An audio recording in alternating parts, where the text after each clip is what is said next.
成語鄭人買履。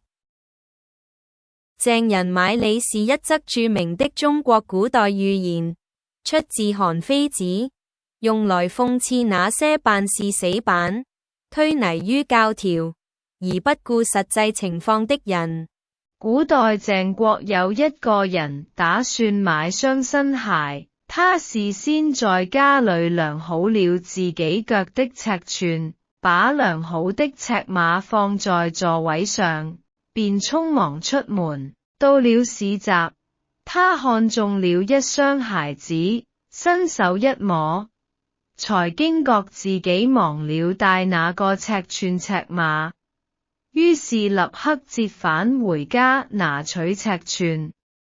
等他拿了尺碼再趕回市集時，市集已經散了，結果最終也沒有買到鞋子。旁邊的人問他，為什麼不直接用自己的腳去試穿鞋子呢？他竟回答，我寧可相信良好的尺寸，也不相信自己的腳。這則故事用來比喻死守教條、不知變通或因循守舊的人。在現代生活中，它常用來提醒我們面對問題時，應根據實際情況靈活調整，而不是盲目遵循死板的規則。